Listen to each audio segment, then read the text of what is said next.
നമസ്കാരം. ഷെക്കൈന ബിഗ് ഡിബേറ്റിലേക്ക് സ്വാഗതം. നാർക്കോട്ടിക് ജിഹാദ് പരാമർശം കഴിഞ്ഞ രണ്ടാഴ്ച കാലമായി കേരളത്തിൽ മാത്രമല്ല അന്താരാഷ്ട്ര തലത്തിൽ തന്നെ വളരെ സജീവമായി ചർച്ച ചെയ്ത വിഷയമാണിത്. എന്നാൽ ഇന്നിതാ പൊതുസമൂഹത്തിൽ ആ വാർത്തയുടെ ആരവം ഒഴിഞ്ഞിരിക്കുന്നു. തവള ചാവുമ്പോഴുള്ള വാർത്ത പാമ്പ് ചത്തപ്പോൾ ഇല്ലാതായി എന്ന് പറയുന്നത് പോലെ വാർത്തയുടെ പുതിയ വാദയാനങ്ങൾ തേടി മുഖ്യധാര മാധ്യമങ്ങൾ യാത്രയായി. വാർത്തയുടെ അരങ്ങിൽ പുതിയ കഥാപാത്രങ്ങളും എത്തിച്ചേർന്നിരിക്കുന്നു. എന്നാൽ ഇത്ര നിസ്സാരമായി തള്ളിക്കളയേണ്ടതാണോ പാലാ പിതാവ് ഉന്നയിച്ച നാർക്കോട്ടിക് ഭീകരവാദമെന്ന രാജ്യസുരക്ഷയെ തന്നെ വാദിക്കുന്ന ഈ വിഷയം? ഷെക്കൈന ചർച്ച ചെയ്യുന്നു. നാർക്കോട്ടിക് തീവ്രവാദം ഇല്ലായ്മ ചെയ്യുവാൻ നടപടിയുണ്ടാകുമോ? ഈ ചർച്ചയിൽ നമ്മോടൊപ്പം ചേരുന്നു BJP വക്താവ് advocate Shri Jayasuryan, Ecclesia united forum chairman reverend doctor father Johnson Thekkadayil, കത്തോലിക്ക കോൺഗ്രസ് നേതാവ് ഡോക്ടർ ജോസൂട്ടി ഒഴികയിൽ. സ്വാഗതം. ആദ്യം ശ്രീ അഡ്വക്കേറ്റ് ജയസൂര്യൻ, നമുക്കറിയാം പാലാ പിതാവ് ഉന്നയിച്ച ആ ഗൗരവമായ ആ വിഷയം. അതിനുശേഷം നമ്മൾ നമ്മുടെ പത്രവാർത്തകളൊക്കെ പരിശോധിക്കുകയാണെങ്കിൽ കേരളത്തിൽ വളരെ സജീവമായ രീതിയിൽ ലഹരിക്കടത്ത് നടക്കുന്നു, അതുമായി ബന്ധപ്പെട്ട അറസ്റ്റുകൾ നടക്കുന്നു. നമുക്കറിയാം ഗുജറാത്തിൽ ഇറാനിൽ നിന്ന് വന്ന കപ്പലിൽ നിന്നും 21,000 കോടി രൂപയുടെ മയക്കുമരുന്ന് പിടികൂടുന്നു. ഇത്തരം വിഷയങ്ങൾ സജീവമായി നിലനിൽക്കുമ്പോഴും എന്തുകൊണ്ടാണ് ഈ ലഹരിക്കടത്തിനെതിരെ കേന്ദ്ര സംസ്ഥാന സർക്കാരുകളുടെ ഭാഗത്ത് നിന്ന് സജീവമായ ശക്തമായ ഒരു അന്വേഷണം നടക്കാതിരിക്കുന്നത്? ശ്രീ ജയസൂര്യൻ. അന്വേഷണം നടക്കാതിരിക്കുന്നതാണ് എന്ന് ഞാൻ വിശ്വസിക്കുന്നില്ല. കാരണം ഇപ്പോൾ തന്നെ ഈ സമീപ കാലഘട്ടത്തിൽ ലഹരി കടത്തിനെ സംബന്ധിച്ചുള്ള നിരവധിയായ കേസുകൾ പൊങ്ങി വന്നിരിക്കുന്നു. ധാരാളം കോടാനുകോടി രൂപയുടെ ലഹരി പിടിക്കുന്നു, പ്രതികളെ കൃത്യമായിട്ട് അറസ്റ്റ് ചെയ്യുന്നു. അതിനെ സംബന്ധിച്ചുള്ള വളരെ വ്യക്തവും വിശദവുമായിട്ടുള്ള വാർത്തകൾ വളരെ കുറച്ചായിട്ടാണെങ്കിലും പുറത്തു വരുന്നു. ഇപ്പോൾ ഈ അടുത്ത ഏറ്റവും അവസാനം പുറത്തു വന്നത് പാകിസ്ഥാനിൽ നിന്ന് ഭൂമിക്കടിയിലൂടെ തുരങ്കമുണ്ടാക്കി ഭാരതത്തിലേക്ക് മയക്കുമരുന്ന് കൊണ്ടുവന്ന് വിറ്റ 6 പേരുടെ സംഘത്തെ സൈന്യം പിടികൂടി. 5 പേരെ വധിച്ചു. 19 വയസ്സുകാരനായ ഒരാളെ ജീവനോടെ പിടികൂടി.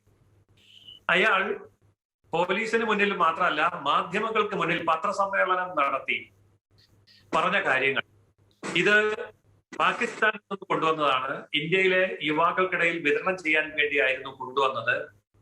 ഞങ്ങൾക്ക് പരിശീലനം തന്നത് അവിടുത്തെ പാകിസ്ഥാൻ പട്ടാളവും അതുപോലെ തന്നെ താലിബാനുമാണ് എന്ന് പത്രസമ്മേളനത്തിൽ വെച്ച് ആ 19 വയസ്സുകാരൻ പരസ്യമായി പറഞ്ഞു. ഇത്രയും വ്യക്തമായ തെളിവുകളോടെ ഒരു വസ്തുത പുറത്തു വന്നിട്ട് അതിനെ സംബന്ധിച്ച് നമ്മുടെ മുഖ്യധാര മാധ്യമങ്ങൾ മൈൻഡ് ചെയ്തത് പോലുമില്ല. നമ്മുടെ പൊതു ചാനലുകൾ ചർച്ചയുണ്ടാക്കിയില്ല. പത്രങ്ങളിൽ ഈ ഒരൊറ്റ വാർത്ത ഒറ്റ ദിവസം കൊണ്ട് അസ്തമിച്ചു. തുടർന്ന് അതിനെക്കുറിച്ച് ചർച്ചയില്ല. മാത്രമല്ല, അങ്ങ് പറഞ്ഞതുപോലെ 21,000 കോടി രൂപയുടെ മയക്കുമരുന്നൊക്കെയാണ് ഒരേ സമയത്ത് പിടിക്കുന്നത്. പക്ഷെ അത് നമ്മുടെ സമ്പദ് വ്യവസ്ഥയ്ക്ക് ഏൽപ്പിക്കുന്ന ആഘാതം എത്ര വലുതാണ്. അതോടൊപ്പം തന്നെ നമ്മുടെ യുവാക്കൾക്കിടയിൽ അത് പടരുന്നത് എത്ര ഭയാനകമായിട്ടാണ്. ഞാൻ പാലാ സ്വദേശിയാണ്. പാലയിലെ കുട്ടികളുടെ ഇടയിൽ, യുവാക്കളുടെ ഇടയിൽ ഞാൻ ഈ അടുത്ത ദിവസം നടത്തിയ ഒരു അന്വേഷണത്തിൽ എനിക്ക് മനസ്സിലായത് മദ്യത്തോട് യുവാക്കൾ വിട പറഞ്ഞിരിക്കുന്നു എന്നുള്ളതാണ്. അതായത് മദ്യശാലയിൽ വലിയ ചെലവില്ല. കാരണം എന്താണ്? പണ്ടൊക്കെ നാട്ടിൻ പുറത്ത് യുവാക്കൾ കൂടുന്ന സ്ഥലത്ത് മദ്യക്കുപ്പികൾ, ഒഴിഞ്ഞ മദ്യക്കുപ്പികൾ, ബിയർ കുപ്പികളൊക്കെ കണ്ടിരുന്നു. ഇന്ന് മദ്യക്കുപ്പികളും ബിയറും കാണുന്നില്ല. കള്ള് ഷാപ്പുകളിൽ ഞാൻ അന്വേഷണം നടത്തി. കള്ള് ഷാപ്പിൽ ഒരു ദിവസം 30 കുപ്പിയിൽ കൂടുതൽ വിറ്റ് പോകുന്നില്ല. പക്ഷേ നാട്ടിൻ പുറത്ത് ആളൊഴിഞ്ഞ വീടുകളിലും റബ്ബർ തോട്ടങ്ങളിലും ധാരാളമായി സിറിഞ്ചുകൾ കാണപ്പെടുന്നു. എന്തുകൊണ്ടാ വാർത്തയാവാത്തത്? ഈ സിറിഞ്ചുകൾ വാരിക്കൊണ്ടു പോകുന്ന ആൾക്കാർ വരെയുണ്ട്. ഉപയോഗം കഴിഞ്ഞ സിറിഞ്ചുകൾ വാരിക്കൊണ്ടു പോകുന്ന ആൾക്കാർ വരെയുണ്ട്. എന്തുകൊണ്ടാ വാർത്തയാവാത്തത്? അപ്പോൾ മയക്കുമരുന്നിനെ സംബന്ധിച്ച് വളരെ വലിയൊരു ശൃംഖല ഇപ്പോൾ പടർന്നു പിടിച്ചുകൊണ്ടിരിക്കുമ്പോഴും കുറ്റകരമായ അനാസ്ഥ കാണിക്കുന്നത് മാധ്യമങ്ങൾ തന്നെയാണ് എന്ന് പറയേണ്ടി വരും. രഹസ്യാന്വേഷണ വിഭാഗവും പോലീസും അതുപോലെ തന്നെ നാർക്കോട്ടിക് സെല്ലും എല്ലാം സജീവമായി ഈ രംഗത്തുണ്ട് എന്നുള്ളത് കൊണ്ടാണല്ലോ ഇത്രയധികം മയക്കുമരുന്ന് കേസുകൾ കൃത്യമായി പിടിക്കപ്പെടുന്നതും അത് നമ്മൾ അറിയുന്നതും. നമ്മൾ അറിയാത്ത എത്രയോ കേസുകളുണ്ട്. പക്ഷേ ഇതിനെതിരെ ഒരു പൊതു മനസാക്ഷി ഉണർത്താൻ ഒരു പാലാ പിതാവ് മാത്രം മതിയോ? പാലായിലെ പിതാവ് ഇത് പരസ്യമായിട്ട് പറഞ്ഞു. കാരണം പാലായിൽ എല്ലാവർക്കും ഇത് വ്യക്തമായി കാണാവുന്ന കാഴ്ചയാണ്. പാലായി മാത്രമല്ല, കേരളം മുഴുവൻ. പക്ഷെ മറ്റാരും ഇത് പറയാൻ ധൈര്യപ്പെടുന്നില്ല. പറഞ്ഞാൽ അത് മാധ്യമങ്ങൾക്ക് ഇഷ്ടപ്പെടില്ല, പറഞ്ഞാൽ അത് ചില മതവിഭാഗത്തിൽപ്പെട്ടവർക്ക് ഇഷ്ടപ്പെടില്ല, പറഞ്ഞാൽ അത് രാഷ്ട്രീയമോ മതമോ ഭീകരവാദവുമായി തെറ്റിദ്ധരിക്കപ്പെടും എന്ന് ഭയന്ന് നമ്മൾ എത്ര കാലം നിശബ്ദരായിട്ടിരിക്കണം? അപ്പോൾ ആ നിശബ്ദതയെ ഭഞ്ജിക്കുകയാണ് സമൂഹത്തിനു വേണ്ടി പാലാ പിതാവ് ചെയ്തത്. പക്ഷെ ഇത് മാധ്യമങ്ങൾ മുന്നോട്ട് കൊണ്ടുവന്നില്ല എങ്കിൽ നമ്മുടെ തലമുറയോട് ചെയ്യുന്ന മഹാ അപരാധമായിരിക്കും. വ്യക്തമാണ്. അങ്ങ് സൂചിപ്പിച്ചതുപോലെ മുഖ്യധാര മാധ്യമങ്ങൾ ഈ രാജ്യസുരക്ഷയെ തന്നെ ബാധിക്കുന്ന ഈ ഒരു വിഷയം സജീവമായി ചർച്ചയാക്കിയില്ല. അത് സത്യം തന്നെയാണ്. പക്ഷേ എങ്കിൽ പോലും അങ്ങ് നേരത്തെ ചൂണ്ടിക്കാണിച്ചതുപോലെ ഈ ലഹരിക്കടത്ത്, ഒന്ന്, അത് രാജ്യത്തിൻ്റെ സമ്പദ് വ്യവസ്ഥയെ ബാധിക്കുന്നു. രണ്ട്, രാജ്യത്തിൻ്റെ അടിത്തറയായ ഭാവി യുവതലമുറയെ അത് ഗുരുതരമായി ബാധിക്കുന്നു. പക്ഷേ എങ്കിൽ പോലും അങ്ങ് സൂചിപ്പിച്ചതുപോലെ പലപ്പോഴും ഈ ലഹരിക്കടത്തുമായി ബന്ധപ്പെട്ട അറസ്റ്റുകൾ നടക്കുന്നുണ്ട്. പക്ഷേ അത് അതിൻ്റെ ഒരു അപ്പുറത്തെ കണ്ണികളിലേക്ക് അതിൻ്റെ അറസ്റ്റ് പലപ്പോഴും പോകുന്നില്ല. ഈ ഇറാനിൽ നിന്നും കൊണ്ടുവന്ന ആ ലഹരി അത് അഫ്ഗാനിസ്ഥാനിൽ നിന്നാണ് എത്തിച്ചത്. പക്ഷേ അതിൻ്റെ ഒരു റൂട്ട് സോഴ്സിലേക്ക് പലപ്പോഴും എന്തുകൊണ്ടാണ് നമ്മുടെ അന്വേഷണം ചെന്നെത്താത്തത്, ശ്രീ ജയസൂര്യൻ? ഇത്തരം കാര്യങ്ങളിൽ സംയോജിതമായിട്ടുള്ള ഒരു സഹകരണം ഈ ഇന്ത്യയിലെ എല്ലാ ഭാഗത്തുമുള്ള ഗവൺമെന്റുകളും അന്വേഷണ ഏജൻസികളും പുലർത്താത്തത് കൊണ്ടാണ് ഈ അന്വേഷണം പൂർണ്ണതയിലെത്താത്തത്. കാരണം ഇന്ത്യയിലേക്ക് കൊണ്ടുവരുന്നു എന്ന് പറയുമ്പോൾ അത് ഏതെങ്കിലും ഒരു സംസ്ഥാനത്ത് കൂടിയേ കൊണ്ടുവരാൻ പറ്റൂ, നേരിട്ട് ഡൽഹിയിലേക്ക് കൊണ്ടുവരാൻ പറ്റില്ല. എന്നാൽ ഇത് ഏറ്റവും കൂടുതൽ പിടിക്കപ്പെടുന്നതും കടത്തപ്പെടുന്നതും കേരളം പോലെയുള്ള സംസ്ഥാനങ്ങളിലാണ്. ഭീകരവാദികൾക്ക് മയക്കുമരുന്ന് ലോബിക്ക് അവിടുത്തെ ഭരണകക്ഷിയിലുള്ള സ്വാധീനം വളരെ വ്യക്തമാണ്. CPM എന്ന് പറയുന്ന രാഷ്ട്രീയ പാർട്ടി ഭരണകക്ഷിയാണ്. ആ ഭരണകക്ഷിയുടെ സംസ്ഥാന സെക്രട്ടറിയുടെ മകൻ ഇന്ന് ബാംഗ്ലൂര് ജയിലിൽ കിടക്കുകയാണ്. കാരണം മറ്റൊന്നുമല്ല, രാഷ്ട്രീയമല്ല, മയക്കുമരുന്ന് കടത്താണ്. അപ്പോൾ ഭരണകക്ഷിയുടെ ജനറൽ സെക്രട്ടറിയുടെ മകൻ പോലും ഏജന്റ് ആയിട്ട് നിൽക്കുമ്പോൾ ആ സംസ്ഥാനത്തെ പോലീസും ആ സംസ്ഥാനത്തെ രഹസ്യാന്വേഷണ വിഭാഗവും ഒരു കാരണവശാലും മയക്കുമരുന്ന് ലോബിക്കെതിരായിട്ടുള്ള ഒരു നടപടി എടുക്കുമെന്ന് നമുക്ക് കരുതാനേ പറ്റില്ല. അതുകൊണ്ട് സുരക്ഷിതമായ അത്തരം രാഷ്ട്രീയ പാർട്ടികൾ ഭരിക്കുന്ന സംസ്ഥാനങ്ങളിലൂടെയാണ് ഇത് വിതരണം ചെയ്യപ്പെടുന്നതും കടന്നു വരുന്നതും. അവിടുത്തെ സംസ്ഥാന പോലീസും രഹസ്യാന്വേഷണ വിഭാഗവും നാർക്കോട്ടിക് സെല്ലും കൃത്യമായ വിവരങ്ങൾ കോടതിയിലേക്കും കേന്ദ്രത്തിലേക്കും കൈമാറി അഖിലേന്ത്യാ തലത്തിൽ ഒരു ഏകോപനത്തോടു കൂടി പ്രവർത്തിക്കാൻ മടിക്കുന്നത് കൊണ്ടാണ് ഇതിന്റെ ഉറവിടത്തിലേക്ക് എത്തി യഥാർത്ഥ കുറ്റവാളിയെ പിടികൂടുന്നതിന് തടസ്സമായി നിൽക്കുന്ന കാരണം എന്ന് ഞാൻ കരുതുന്നു. ഓക്കെ, വ്യക്തമാണ്. ഫാദർ ഡോക്ടർ ജോൺസൺ തെക്കടിയിൽ, ഈ നാർക്കോട്ടിക് ജിഹാദ് പരാമർശവുമായി ബന്ധപ്പെട്ട് ആ സമയങ്ങളിൽ ഉയർന്നു വന്ന രണ്ട് വാക്കുകളാണ് ഈ പൊളിറ്റിക്കൽ ഇസ്ലാം, അതോടൊപ്പം തന്നെ മുഖ്യമന്ത്രിയുടെ പത്രസമ്മേളനവുമായി ബന്ധപ്പെട്ട് ഉയർന്ന ഒരു വാക്ക് ഈ റാഡിക്കൽ ഇസ്ലാം. നേരത്തെ അഡ്വക്കേറ്റ് ജയസൂര്യൻ സൂചിപ്പിച്ചു, ഈ മയക്കുമരുന്നെല്ലാം വരുന്നത് ഇസ്ലാമിക ഭീകരവാദികൾ അല്ലെങ്കിൽ ഇസ്ലാമിക തീവ്രവാദികൾ പിടിമുറുക്കിയ അഫ്ഗാനിസ്ഥാൻ പോലുള്ള രാജ്യങ്ങളിൽ നിന്നാണ്. ആ ഒരു സാഹചര്യത്തിൽ നമ്മുടെ ഒരു സാധാരണ ജനങ്ങൾക്ക് ഒരു അത്ര പരിചിതമില്ലാത്ത വാക്കുകളാണ് ഈ പൊളിറ്റിക്കൽ ഇസ്ലാം, റാഡിക്കൽ ഇസ്ലാം. എന്താണ് ഈ പൊളിറ്റിക്കൽ ഇസ്ലാം, എന്താണ് ഈ radical Islam? Doctor Johnson Thekkadiyil. Okay, thank you very much. നമ്മുടെ കേരളത്തില് ഈ രണ്ട് ഇസ്ലാം മാത്രമല്ല ഉള്ളൂ. പൊതുവെ നമ്മുടെ മലയാളികളായിട്ടുള്ള മുസ്ലിം സഹോദരങ്ങള് അവരെ മുൻകാലങ്ങളിലെ മുഹമ്മദിയർ എന്നാണ് വിളിച്ചുകൊണ്ടിരുന്നത്. എല്ലാ രേഖകളിലും അങ്ങനെ തന്നെയാണ് എഴുതിയിരിക്കുന്നതെന്നുള്ള നമുക്ക് മലബാർ മാനുവലൊക്കെ വായിക്കുമ്പോൾ മനസ്സിലാക്കാൻ കഴിയും. CH ഡോട്ടിന്റെയും അതേപോലെ മജുംദാറിന്റെ an advanced history of India എന്ന പുസ്തകത്തിലൊക്കെ മുഹമ്മദിയർ എന്നാണ് അവരെ സാധാരണഗതിയിൽ വിളിച്ചുകൊണ്ടിരുന്നത്.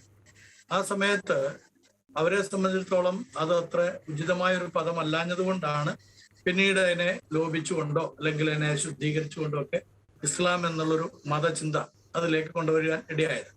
അത് പൂർണ്ണമാക്കപ്പെട്ട മതം ആണ് എന്നുള്ള ഒരു ബോധ്യമാണ് അവർക്കുള്ളത്.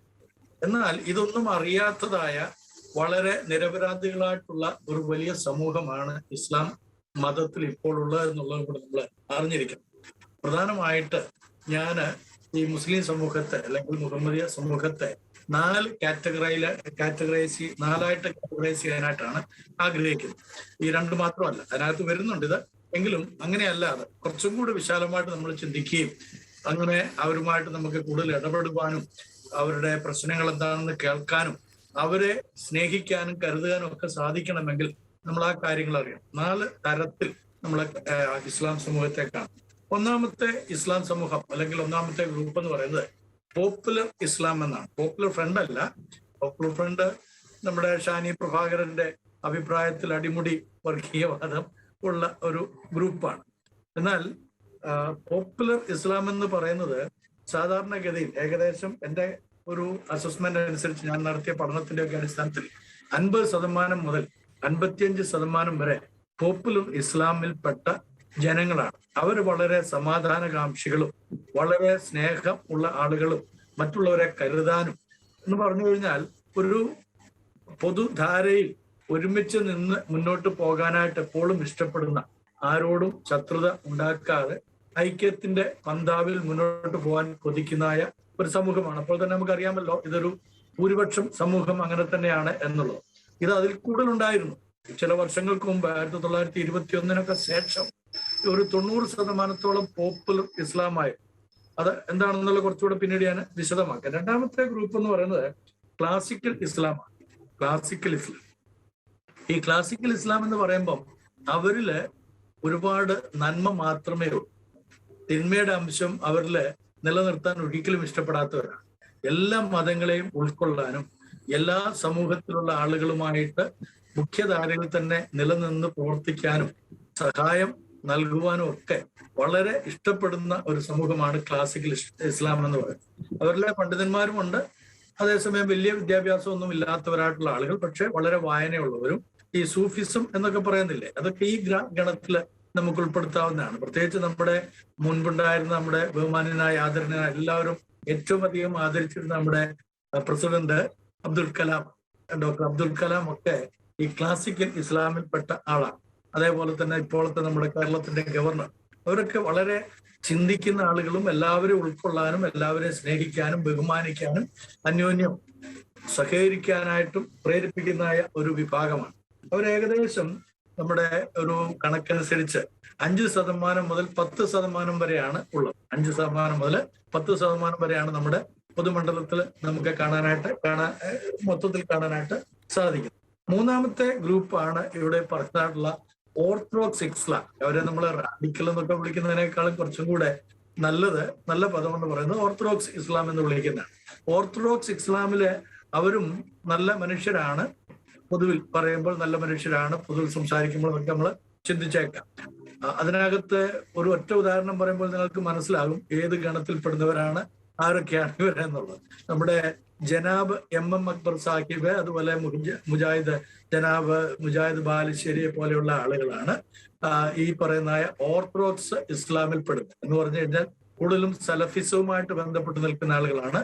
അവര് 6-ാം നൂറ്റാണ്ടിലേക്ക് മടങ്ങിപ്പോണം, 6-ാം നൂറ്റാണ്ടിന്റെ അനുഭവത്തിൽ ജീവിക്കണമെന്ന് വാദിക്കുന്നവരും അതേ മാതൃകയിൽ ജീവിക്കാൻ മറ്റുള്ളവരെ ഉത്സാഹിപ്പിക്കുന്നവരുമാണ്. അവരുടെ പ്രബോധനങ്ങളും പ്രഭാഷണങ്ങളും ഒക്കെ അത്തരത്തിൽ മനുഷ്യനെ ചിന്തിപ്പിക്കുകയും അങ്ങനെ അതാണ് യഥാർത്ഥത്തിൽ ഇസ്ലാം എന്നുള്ള ധാര, ആ ഒരു ചിന്താധാര മനുഷ്യ മനസ്സിലേക്ക് എഴുതി കൊടുക്കുകയും ചെയ്യുന്ന ആളുകളാണ്. അത് എത്രത്തോളം ഉപകാരപ്രദമാണ് എന്നുള്ളത് നമ്മൾ മറ്റൊരു ചർച്ചയിൽ പറയുന്നതായിരിക്കും നല്ലത്.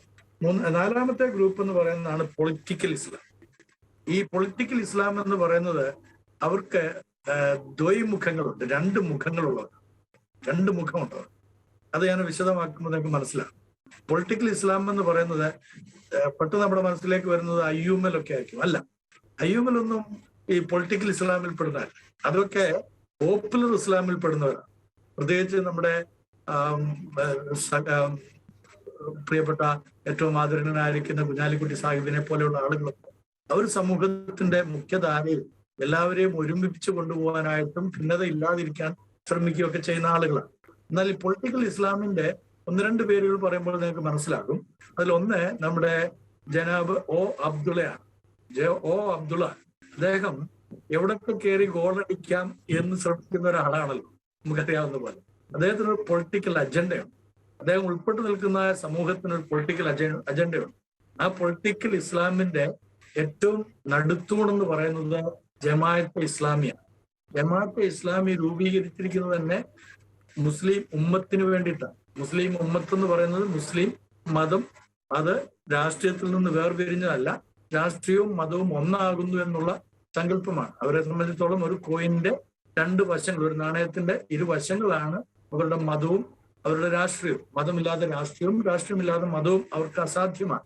അപ്പൊ അതുകൊണ്ട് പൊളിറ്റിക്കൽ ഇസ്ലാം ഒരല്പം ഭയാനകമായിട്ടുള്ളതാണ്. നമ്മുടെ മറ്റൊരു ഞാൻ പറഞ്ഞല്ലോ ദ്വൈമുഖമുണ്ടെന്ന്. അതിനൊരു ഉദാഹരണം പറഞ്ഞു കഴിഞ്ഞാൽ നമ്മുടെ ആദരണീയനായിരിക്കുന്ന ഡോക്ടർ ഫസൽ ഗഫൂർ, അദ്ദേഹം ഈ പൊളിറ്റിക്കൽ ഇസ്ലാമിന്റെ നല്ലൊരു ഉദാഹരണമാണ്. അദ്ദേഹത്തിന് ദ്വൈമുഖം ഉണ്ടെന്നുള്ളത് ഞാൻ വെറുതെ പറയുന്നതല്ല. നമ്മൾ കോപിക്കൊന്നും ചെയ്യരുത്, കേൾവിക്കാരൊന്നും തെറിയൊന്നും വിളിച്ചേക്കരുത്. തന്നെ നിങ്ങളൊന്ന് ശരിയായി പഠനം നടത്തി കഴിഞ്ഞാൽ മനസ്സിലാക്കാൻ കഴിയും. അദ്ദേഹത്തിന്റെ ഹിഡൻ അജണ്ട ഒരു ദിവസം പുറത്തു വന്നല്ലോ. നമുക്കറിയാം, അദ്ദേഹം പോപ്പുലർ ഫ്രണ്ട് എന്ന് പറയുന്ന ആ പ്രസ്ഥാനം രൂപീകരിക്കാൻ വേണ്ടിയിട്ട് ഹൈദരാബാദിൽ അവർ കൂടിയ സമയത്ത് പൊളിറ്റിക്കൽ ഇസ്ലാം എങ്ങനെയാണ് ഇന്ത്യയെ ക്യാപ്ചർ ചെയ്യേണ്ടത്, എങ്ങനെയാണ് പിടിച്ചടക്കേണ്ടത്, അതിനെന്തൊക്കെ രീതികൾ അവലംബിക്കണം എന്ന തത്വശാസ്ത്രം പറഞ്ഞ ഫിലോസഫി പറഞ്ഞു കൊടുത്തായ വ്യക്തിയാണ് ഡോക്ടർ ഫസൽ ഗഫൂർ. അത് ഹൈദരാബാദിൽ.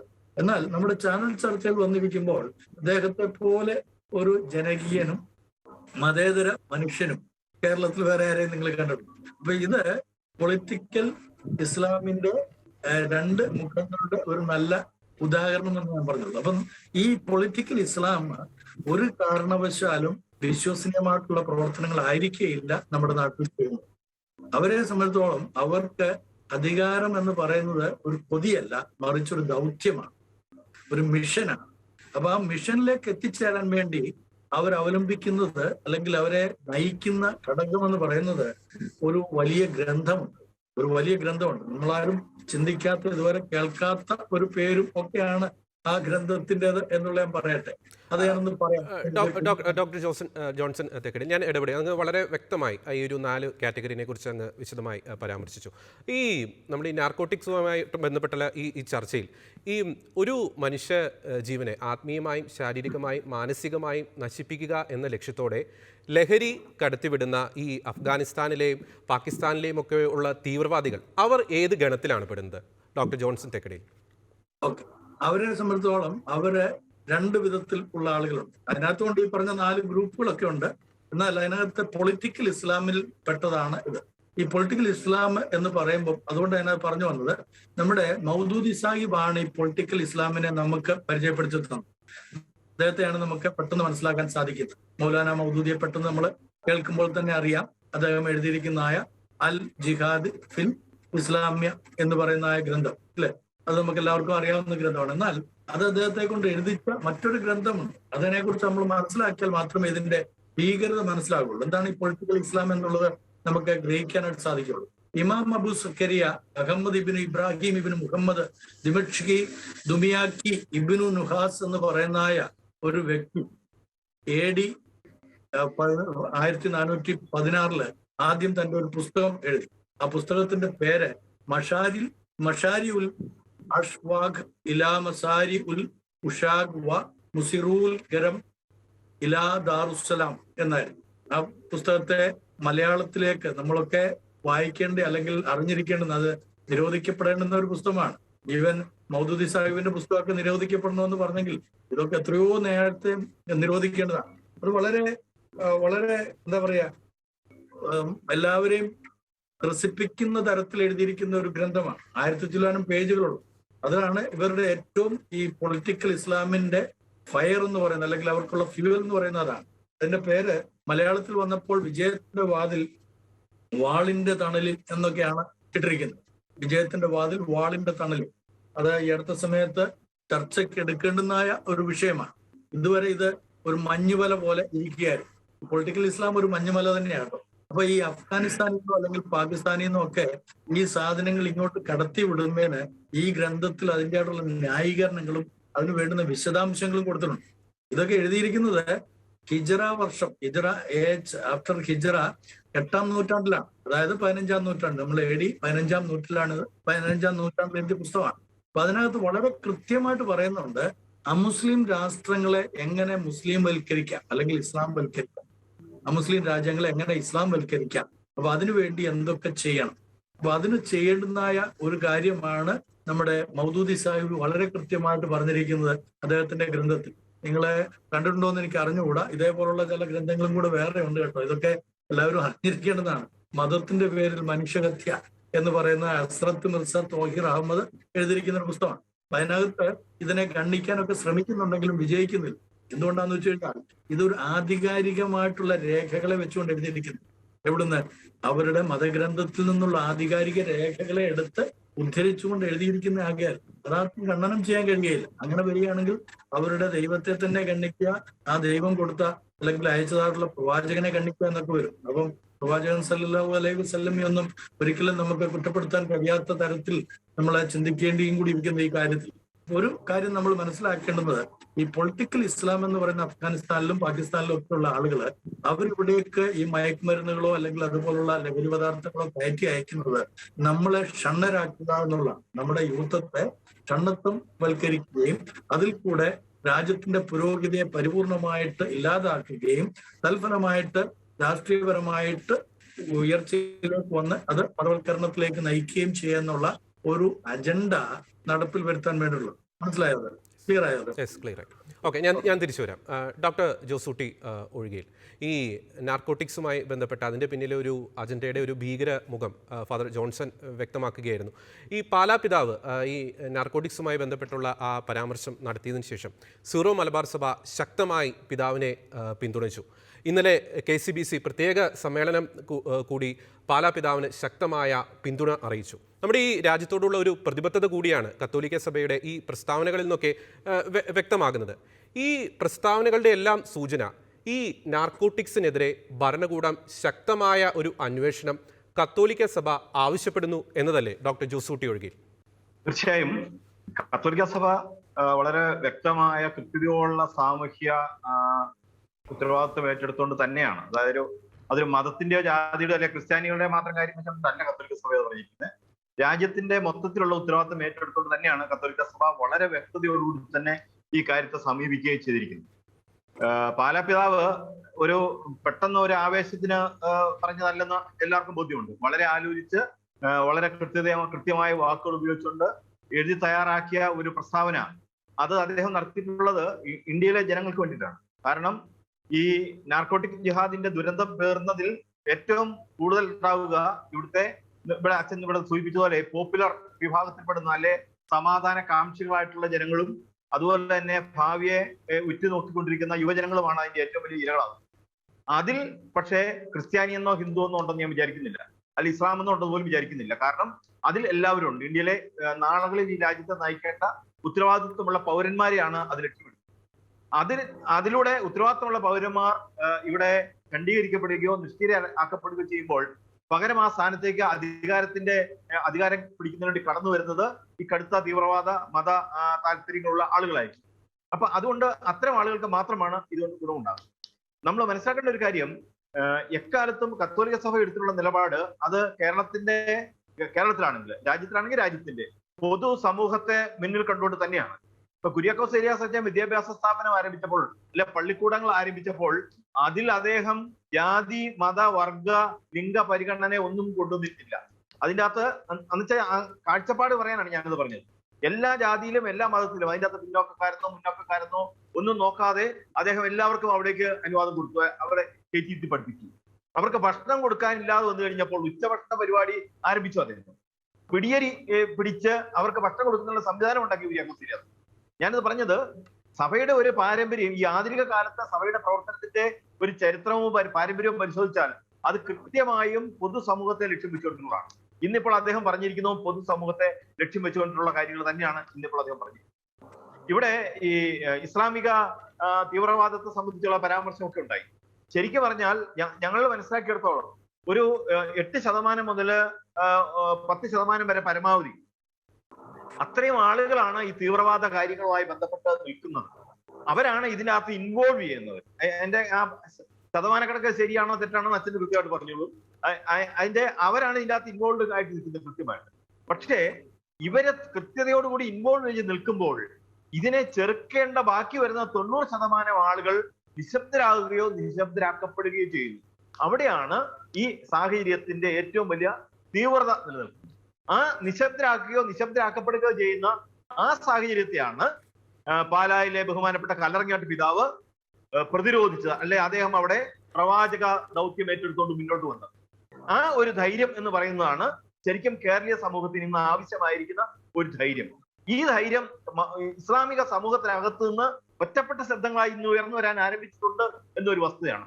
അതിലപ്പുറം ഈ ധൈര്യം കൂടി എല്ലാ മേഖലയിൽ നിന്നും ഉയർന്നു വന്നാൽ, അങ്ങനെ വരുമ്പോൾ ഇത് ഇവിടെ തന്നെ അവസാനിപ്പിക്കാനായിട്ട് കഴിയും, അല്ലെ ഇത്തരം ആളുകളെ ഒറ്റപ്പെടുത്താനായിട്ട് കഴിയും.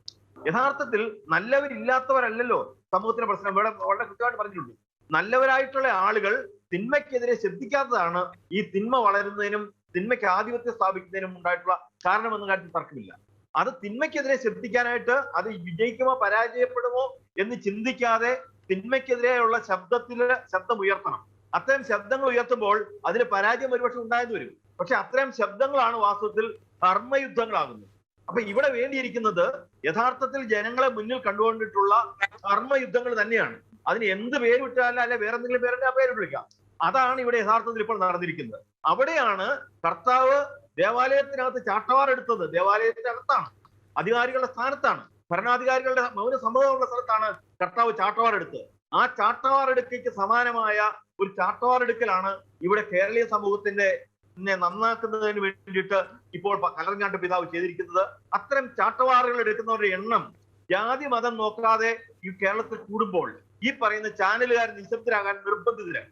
ഇപ്പോൾ എന്താണ് പ്രശ്നം?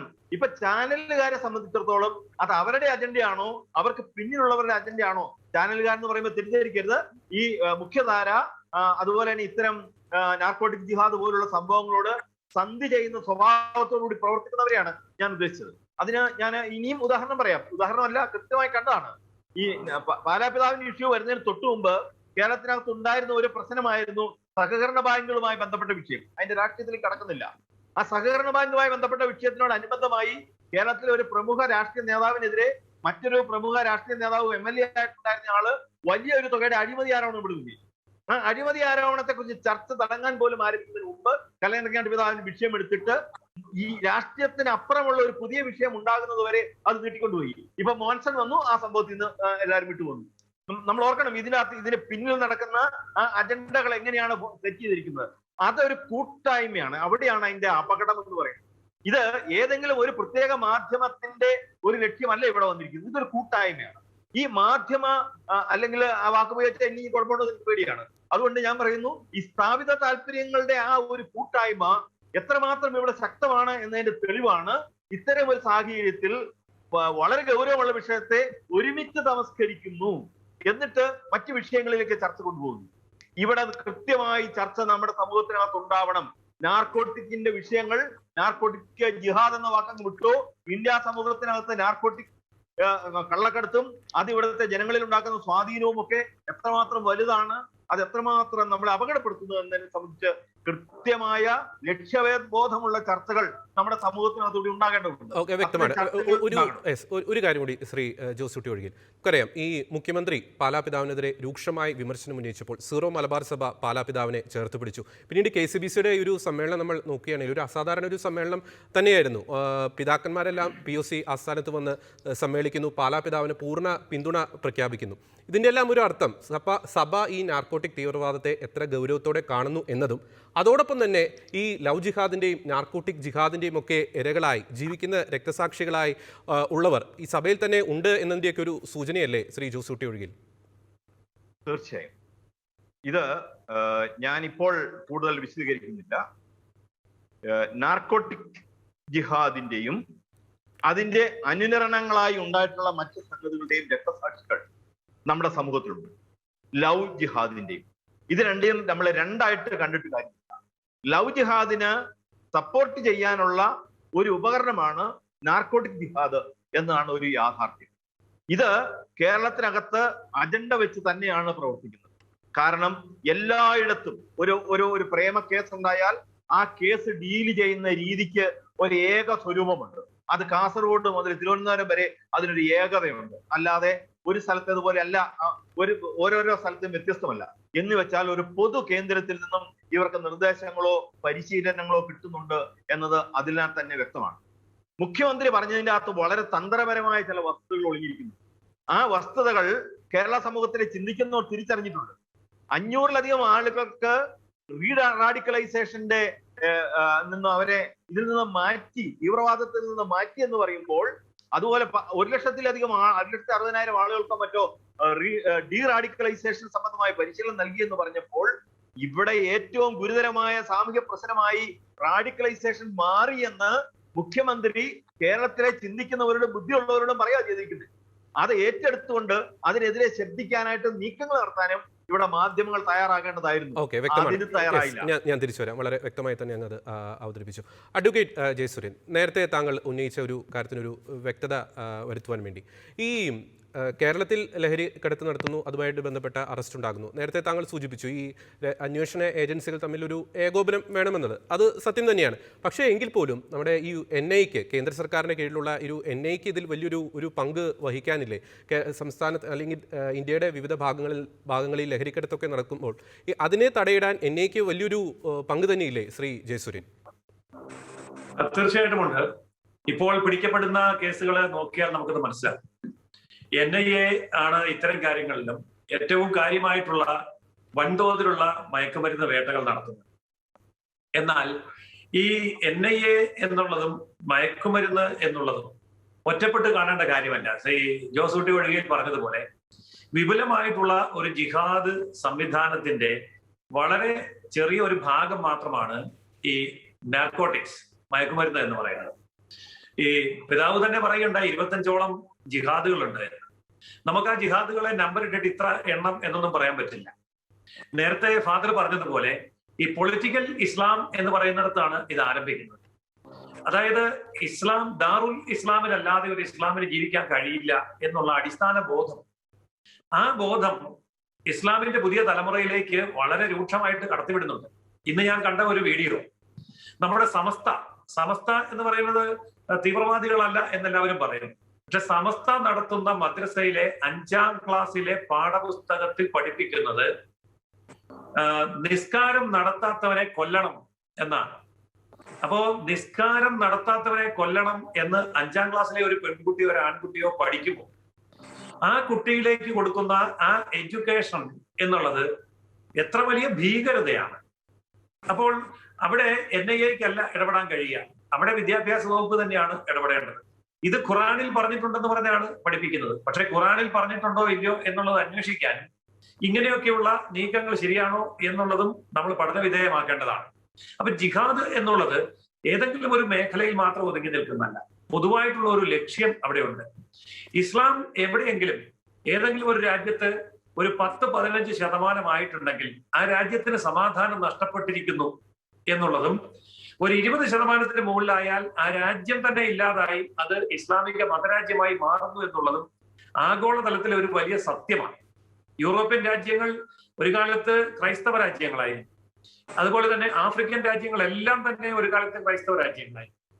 പക്ഷെ ഇന്ന് നമ്മൾ നോക്കുമ്പോൾ യൂറോപ്പിലെ ഏതാണ്ട് 10-ലധികം രാജ്യങ്ങളും ആഫ്രിക്കയിലെ ഒട്ടുമിക്കാതെ എല്ലാ രാജ്യങ്ങളും തന്നെയും ഇസ്ലാമിക രാജ്യങ്ങളായിട്ട് മാറിയിട്ടുണ്ട് എങ്കിൽ അതിന്റെ കാരണം ഈ ജിഹാദ് തന്നെയാണ്. ഏതാണ്ട് കഴിഞ്ഞ 1-2 നൂറ്റാണ്ട് കാലഘട്ടം കൊണ്ടുണ്ടായ വലിയ മാറ്റമാണിത്. ഇപ്പൊ ഇന്ത്യക്ക് സ്വാതന്ത്ര്യം കിട്ടി, അതിൽ നിന്ന് 2 രാജ്യം ഉണ്ടായപ്പോൾ അത് പാകിസ്ഥാനും ബംഗ്ലാദേശും വേറൊരു കാരണത്തിന്റെ അടിസ്ഥാനത്തിലല്ല, ഇസ്ലാമിന്റെ പേരിൽ തന്നെ, മതത്തിന്റെ പേരിൽ തന്നെയാണ് 2 രാജ്യങ്ങളായത്. അഫ്ഗാനിസ്ഥാൻ ഉണ്ടായതും അങ്ങനെ തന്നെയാണ്. അങ്ങനെ നോക്കുമ്പോ ഈ പൊളിറ്റിക്കൽ ഇസ്ലാം എന്നുള്ളതും അതല്ലാത്തതും എന്ന് പറഞ്ഞാൽ ഇവിടെ ശ്രദ്ധിക്കേണ്ട ഒരു കാര്യമുണ്ട്.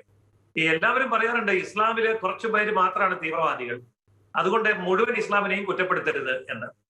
പക്ഷേ നമ്മളിപ്പോ ആസിഡിനെ കുറിച്ച് പറയുന്ന പോലെയാ, കുറച്ച് ആസിഡ് മാത്രമാണ് അപകടകാരി. പക്ഷേ ആ ആസിഡ് സൂക്ഷിച്ചു വെച്ചിരിക്കുന്ന പാത്രം ഉണ്ടല്ലോ, ആ പാത്രവും ഈ ദൗത്യം നിർവഹിക്കുന്നുണ്ട്, ആസിഡിനെ വഹിക്കുന്നു എന്നുള്ളത്. അപ്പോൾ ഈ തീവ്രവാദി മുസ്ലിമിനെ വഹിക്കുന്ന മിതവാദി മുസ്ലിം എന്ന് പറയുന്ന സമൂഹം തന്നെ ഇത് ഒഴിവാക്കാൻ വേണ്ടി ശ്രമിച്ചാൽ അത് വളരെ എളുപ്പമാണ്. അതിന് പകരം ഞങ്ങള് സാത്വികരാണ്, നല്ല ഇസ്ലാമാണ്, ഞങ്ങളുടെ ഇടയിൽ കുറച്ചു പേര് തീവ്രവാദികളാണ്, അതിനെ ഞങ്ങളെ മുഴുവൻ കുറ്റം പറയരുത്, ജിഹാദ് എന്ന വാക്ക് ഉപയോഗിക്കരുത് എന്നൊക്കെ പറയുമ്പോൾ ഈ ജിഹാദ് എന്ന വാക്ക് ആദ്യമായിട്ട് ഉപയോഗിച്ച തീവ്രവാദികളാണ്, പിന്നീട് മാധ്യമങ്ങളാണ്, അല്ലാതെ മറ്റാരുമല്ല. അതുകൊണ്ട് ഈ നല്ല മനുഷ്യരുടെ നിഷ്ക്രിയത്വം എന്നുള്ളത് മതപരമായിട്ടുള്ള ഒരു നിലപാടായി വരുന്നത് ഇസ്ലാമിലെ നല്ല മനുഷ്യരും ഇസ്ലാമിലെ തീവ്രവാദികളും ഒരേ ദൗത്യം തന്നെ നിർവഹിക്കുന്നു എന്നുള്ള സത്യം നമ്മൾ തുറന്നു പറഞ്ഞേ പറ്റുള്ളൂ. എങ്കിൽ മാത്രമേ ഈ നല്ലതും നല്ലതല്ലാത്തത്, തീവ്രവാദിയും മിതവാദിയും എന്നുള്ള വേർതിരിവിനെ നമുക്ക് ശാസ്ത്രീയമായിട്ട് മനസ്സിലാക്കാൻ പറ്റൂ.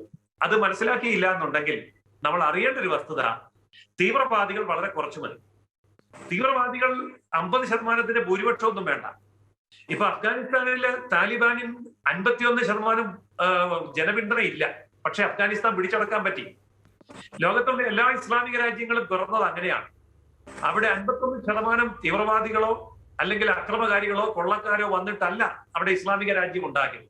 ഒരു കാലത്ത് ബ്രിട്ടീഷുകാരും ഫ്രഞ്ചുകാരും പോർച്ചുഗീസുകാരും വരുന്നതിന് മുമ്പ് മുഗളന്മാർ വന്ന് ഇന്ത്യയെ 1000 കൊല്ലം ഭരിച്ചു. മുഗളന്മാർ ഇന്ത്യയിൽ 1000 കൊല്ലം ഭരിച്ചത് ഇന്ത്യയിൽ 51% മുസ്ലിം ഉണ്ടായിട്ടല്ല. ഇന്ത്യയിൽ ഇപ്പോഴും 20% മുസ്ലിം ഇല്ല. അപ്പോൾ ഏതാണ്ട് ഒരു 5%, 2% പോലും മുസ്ലിം ഇല്ലാതിരുന്ന കാലത്താണ് ഇന്ത്യയെ 1000 കൊല്ലം മുസ്ലിങ്ങൾ ഭരിച്ചത് എന്ന് പറഞ്ഞാൽ, തീവ്രവാദി ആയുധമെടുത്തു വന്നാൽ അവിടെ ഭൂരിപക്ഷം ന്യൂനപക്ഷം നോക്കേണ്ട കാര്യമില്ല. വളരെ ചെറിയൊരു ന്യൂനപക്ഷത്തിന്റെ കയ്യിൽ പണവും അധികാരവും ആയുധവും എത്തിച്ചേർന്നാൽ അവർ 2, 4, 5% ഉണ്ടെങ്കിലും രാജ്യം പിടിച്ചടക്കും. അങ്ങനെ പിടിച്ചടക്കിയ രാജ്യത്തെ മുഴുവൻ ക്രിസ്ത്യാനികളെയും അല്ലെങ്കിൽ ഹിന്ദുക്കളെയും അല്ലെങ്കിൽ യഹൂദന്മാരെയും അല്ലെങ്കിൽ സ്വരാഷ്ട്രീയരെയും മാറ്റിയിട്ട് ഇത് ഇസ്ലാമിക രാഷ്ട്രമാണെന്ന് പ്രഖ്യാപിച്ചാൽ അപ്പോഴും 95% മുസ്ലിങ്ങൾ പറയും, ഞങ്ങൾ സാത്വികരാണ് കേട്ടോ, ഞങ്ങളെ തെറ്റിദ്ധരിക്കരുതേ, ഞങ്ങളുടെ ഇടയിലുള്ള ചില തീവ്രവാദികളാണ് കേട്ടോ നിങ്ങളുടെ രാജ്യം പിടിച്ചെടുത്ത് ഇസ്ലാമാക്കിയത് എന്ന് പറയും. ആ പറച്ചിലിന്റെ ആത്മാർത്ഥതയെ നമ്മൾ ഇപ്പോഴാണ് തുറന്നു കാണിക്കേണ്ടത്. അതുകൊണ്ട് ഈ ഇസ്ലാമിക തീവ്രവാദത്തെ, ഈ ജിഹാദിനെ ചെറുക്കാൻ പാലാ ബിഷപ്പോ ക്രിസ്ത്യാനികളോ അല്ലെങ്കിൽ വത്സൻ തില്ലങ്കേരിയോ ഹിന്ദുക്കളോ ഇറങ്ങിയത് കൊണ്ടായില്ല. ഇറങ്ങേണ്ടത് ആരാണ്? നേരത്തെ ഇവിടെ ഫാദർ പറഞ്ഞ പോലെ ഓബ്ദുള്ളയും ഫസൽ ഗഫൂറും പോലെയുള്ള ഇരട്ട മുഖമുള്ള ആൾക്കാരുണ്ടല്ലോ, അവരും അവരുടെ പ്രസ്ഥാനങ്ങളും പറയണം, ഞങ്ങൾ ഈ തീവ്രവാദത്തെ തള്ളി പറയുന്നു, ഞങ്ങൾ ഇവരോട് യോജിപ്പില്ല. പക്ഷെ അതല്ലല്ലോ, ഇപ്പൊ ചാനലുകളിലും പത്രങ്ങളിലും വന്നിരുന്ന് അവര് പരോക്ഷമായിട്ട് തീവ്രവാദികളെ ന്യായീകരിക്കാൻ വേണ്ടി ജിഹാദ് എന്ന് പറയുന്ന വാക്കിനെ നിങ്ങൾ തുടരുത് എന്ന് പറയുമ്പോ തീവ്രവാദികൾക്ക് അവർ പിന്തുണ കൊടുക്കുക ചെയ്യുന്നത്. ഓക്കെ, വ്യക്തമാണ്. ശ്രീ ജയസൂര്യൻ, അങ്ങ് പറഞ്ഞതുപോലെ ഒറ്റക്കെട്ടായി തന്നെ തീവ്രവാദത്തെ നേരിടണം. മറ്റൊരു കാര്യം, നമ്മുടെ ഒരു പൊതുബോധം ചിന്തിക്കുകയാണെങ്കിൽ നമ്മുടെ രാജ്യത്തിനെതിരെ ഒരു വലിയൊരു ഭീകരാക്രമണം ഉണ്ടായി കഴിയുമ്പോഴാണ് ഈ ഭീകരവാദത്തിനെതിരെയൊക്കെയുള്ള ശക്തമായ സജീവമായ ചർച്ചകൾ നമ്മുടെ സമൂഹത്തിൽ നടക്കുന്നത്. ഈ മുംബൈ ഭീകരാക്രമണം പോലുള്ള സംഭവങ്ങൾ കഴിഞ്ഞ കുറേ വർഷങ്ങളായി നമ്മുടെ രാജ്യത്ത് നടക്കുന്നില്ല. അത് സുരക്ഷാ ഏജൻസികളുടെ വലിയൊരു നേട്ടം തന്നെയാണ്. പക്ഷേ ഈ ആയുധം കൊണ്ടുള്ള ഭീകര ആക്രമണത്തെക്കാൾ ഈ ലഹരി കൊണ്ടുള്ള ഭീകര ആക്രമണങ്ങൾ ദിനം പ്രതി നമ്മുടെ രാജ്യത്ത് അരങ്ങേറുന്നത് ഭരണകൂടം ഇതിനെതിരെ ശക്തമായി നടപടി എടുക്കണം എന്നതിൻ്റെ ഒരു സൂചന തന്നെയല്ലേ ശ്രീ ജയസൂര്യൻ? തീർച്ചയായിട്ടും അതെ. ഭരണകൂടത്തിന്റെ പ്രാഥമികമായിട്ടുള്ള ദൗത്യമാണ് ഇത്. കാരണം ഈ മയക്കുമരുന്ന് എന്ന് പറയുന്നത് വളരെ പെട്ടെന്ന് ഒരു വ്യക്തിയെ കീഴടക്കാൻ പറ്റും. ഒരു വ്യക്തിയിൽ കൂടി ഒരു സമൂഹത്തിലേക്ക് വളരെ പെട്ടെന്ന് പടർന്നു പന്തലിക്കാൻ പറ്റും. അതുകൊണ്ട് സംസ്ഥാന ഭരണകൂടമാണെങ്കിലും കേന്ദ്ര ഭരണകൂടമാണെങ്കിലും അന്വേഷണ ഏജൻസികൾ സംസ്ഥാന സർക്കാരിന്റെയോ കേന്ദ്ര സർക്കാരിന്റെയോ ഇനി അന്താരാഷ്ട്ര നിലവാരത്തിലുള്ള ഐക്യരാഷ്ട്രസഭ പോലെയുള്ളവരുടെയോ അല്ലെങ്കിൽ ആയുധ സഖ്യങ്ങൾ, നാറ്റോ പോലെയുള്ള ആയുധ സഖ്യങ്ങളാണെങ്കിലും അന്താരാഷ്ട്ര രാജ്യങ്ങൾ തമ്മിലുള്ള ഇപ്പൊ G7 അങ്ങനെയുള്ളതും സാർക്ക് പോലെയുള്ള ഇവരൊക്കെ തന്നെ ഒന്നിച്ചു നിന്നുകൊണ്ട് ആഗോളതലത്തിലും പ്രാദേശിക തലത്തിലും, അതായത് ഒരു പഞ്ചായത്ത് വാർഡ് തലം മുതൽ അന്താരാഷ്ട്ര തലം വരെ ഭീകരതയെ എങ്ങനെ നേരിടുന്നോ അതുപോലെ തന്നെ ഈ മയക്കുമരുന്ന് സംവിധാനത്തെ ശക്തമായി പ്രതിരോധിക്കേണ്ടതുണ്ട്. അതിന് കേവലം അന്വേഷണ ഏജൻസികൾ മാത്രം പോരാ എന്നാണ് എന്റെ അഭിപ്രായം.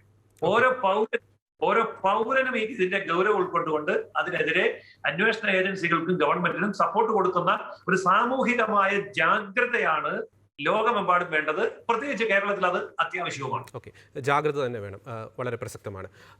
ഫാദർ ജോൺസൺ, നേരത്തെ താങ്കൾ ഒരു 4 കാറ്റഗറിയെ കുറിച്ച് താങ്കൾ വ്യക്തമായി തന്നെ അവതരിപ്പിച്ചു.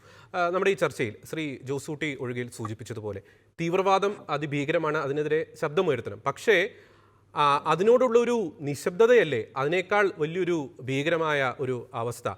ഞാൻ സൂചിപ്പിക്കുന്നത് പലപ്പോഴും ഈ പൊളിറ്റിക്കൽ ഇസ്ലാമിനെ കുറിച്ചുള്ള ഒരു ചർച്ചകളൊക്കെ വരുമ്പോൾ നമ്മുടെ ഈ പുരോഗമനവാദികളും മതേതരവാദികളും ഒക്കെ ഒരു എന്താ പറയുക മാരകമായ അല്ലെങ്കിൽ കുറ്റകരമായ ഒരു മൗനം തന്നെയല്ലേ പലപ്പോഴും ഈ വിഷയങ്ങളിൽ പുലർത്തുന്നത് ഫാദർ ജോൺസൺ? തീർച്ചയായിട്ടും അതിന്റെ കാരണം അവരുടെ അജ്ഞത തന്നെയാണ്. ഒരുപക്ഷെങ്കിൽ അജ്ഞത 2 തരത്തിൽ അജ്ഞതയെ ബാധിക്കാം. ഒന്ന്, ഞാനെന്തിന് ഇടപെടുന്നു, ഇത് മതത്തിന്റെ കാര്യമല്ലേ, ഞാൻ മതത്തിന്റെ ഒരു സാധാരണ പൗരൻ മാത്രമല്ല അല്ലെങ്കിൽ ഒരു വിശ്വാസി മാത്രമല്ലേ, ലെറ്റ് അതേഴ്സ് ഡു ഇറ്റ്, മറ്റാരെങ്കിലും ഇത് ചെയ്യട്ടെ എന്നുള്ള ഒരു അജ്ഞത. മറ്റൊന്ന് ഇതെന്താണെന്ന് കൃത്യമായിട്ട് ഗ്രഹിക്കാൻ കഴിയില്ല. ഇപ്പൊ ഞാന് ഈ പാലാപിതാവ് പറഞ്ഞ കാര്യങ്ങളൊക്കെ അതിന്റെ അർത്ഥം ശരിയായിട്ടില്ല എന്നുള്ളത് തന്നെ ഞാൻ പറയാം. എന്റെ ശരിക്ക് ഇതിന് ഈ ജിഹാദ് എന്നുള്ള പദത്തിന്റെ അർത്ഥം അറിയുമ്പോഴേ ആളുകള് പ്രതികരിക്കാനായിട്ട് മുന്നോട്ട് വരികയുള്ളൂ. ഈ ജിഹാദിന് ചില നിർവചനങ്ങളൊക്കെ, ആ നിർവചനം ശരിയായിട്ട് മൗദൂദി സാഹിബും അതുപോലുള്ള ആളുകളും ഒക്കെ എടുത്തിരിക്കുന്ന നേരത്തെ ഞാൻ പറഞ്ഞ പുസ്തകമുണ്ടല്ലോ, വിജയത്തിന്റെ വാളിന്റെ തണലിൽ എന്നുള്ള പുസ്തകം, മലയാളത്തിൽ അത് പറയാണ്. അപ്പൊ അതിലെ നിർവചനം കൊടുത്തിട്ടുണ്ട്. അതെന്താണെന്നുള്ളത് ആദ്യം ഒന്ന് അറിയണം. അല്ലാതെ സ്വയം സംശുദ്ധീകരിക്കുക എന്നൊക്കെ ഈ ഓബ്ദുള്ള സാഹിബിനെ പോലെയോ അല്ലെങ്കിൽ നമ്മുടെ ഫസൽ ഗഫൂർ സാറിനെ പോലെയുള്ള ആളുകൾ വന്നിരുന്ന് പറയുന്നതല്ല. കാരണം അവർക്ക് ഇസ്ലാമിന്റെ യഥാർത്ഥ തട്ട് അറിയാം, എന്താണെന്ന് അറിയാം. എന്നാൽ അത് മറ്റുള്ളവരെ അറിയരുതെന്ന് അവർ കൊതിക്കുന്നുണ്ട്. അതുകൊണ്ടാണ് അവര് ഈ 9/11 ശേഷമാണ് ഇങ്ങനെയൊക്കെയുള്ള ഈ സംശുദ്ധീകരണം, സ്വയം സംശുദ്ധീകരിക്കപ്പെടേണ്ടതാണെന്നൊക്കെ പറയും. അങ്ങനെയല്ല അതിന്റെ അർത്ഥം. അതിന്റെ അർത്ഥം ഫിലോളജിക്കലായിട്ടുള്ള അതിന്റെ അർത്ഥം തന്നെ ലിസാനുൽ അറബിൽ പറഞ്ഞിരിക്കുന്നത് ശത്രുവിനെതിരെ പോരാടുക, വാക്കാലും കർമ്മത്താലുമുള്ള എല്ലാ പരിശ്രമങ്ങളും ഇതിൽ അടങ്ങിയിരിക്കും. അടുത്തത് മുവാജമുത്തുൽ ലുഘ എന്ന് പറയുന്ന ഗ്രന്ഥത്തിൽ പറഞ്ഞിരിക്കുന്നത് സത്യമാർഗത്തിന് വേണ്ടി യുദ്ധത്തിൽ ഏർപ്പെടുക. ഇനിയും ഇസ്ലാമിക സാങ്കേതിക ഭാഷയിലാണെങ്കിൽ ജിഹാദ് എന്നാൽ സത്യത്തിലേക്ക് ക്ഷണിക്കലും അത് തിരസ്കരിക്കുന്നവരോട് ദേഹം കൊണ്ടും ധനം കൊണ്ടും യുദ്ധം ചെയ്യലുമാണ്. മനസ്സിലായോ ഞാൻ പറഞ്ഞത്? ക്ലിയർ ആയോ? അത് അൽ ഇനായ സർഹുൽ ഹിദായ ഹനഫി എന്ന് പറയുന്ന ഗ്രന്ഥത്തിൽ വളരെ കൃത്യമായിട്ട് അതിനെക്കുറിച്ച് പറയുന്നു. അപ്പോൾ ജിഹാദ് എന്നാൽ പോരാടലാണ്. അൽ സിറാസിനുൽ മദ്ബഹ ഷാഫി ഗ്രന്ഥത്തില് അതിനെക്കുറിച്ച് പറഞ്ഞിട്ടുണ്ട്.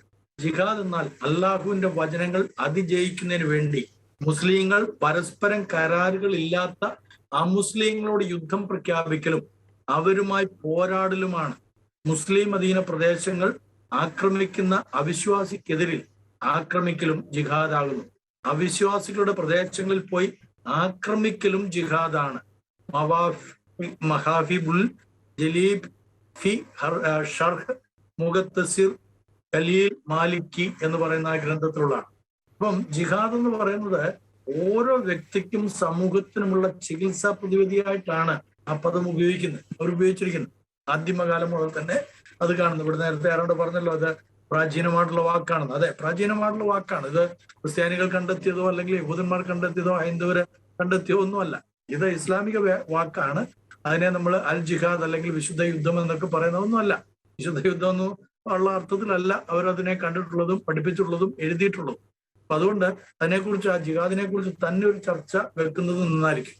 ജിഹാദ് എന്ന് പറയുന്ന ഓരോ വ്യക്തിക്കും സമൂഹത്തിനുള്ള ചികിത്സാ പ്രതിവിധിയാണെന്ന് പറയുമ്പോൾ അത് വ്യക്തികളുടെ അവിശ്വാസ രോഗം ചികിത്സിച്ച് ഇസ്ലാമിന്റെ സുഖത്തിലേക്ക് അവനെ രക്ഷിക്കുന്നു എന്നുള്ളതാണ്.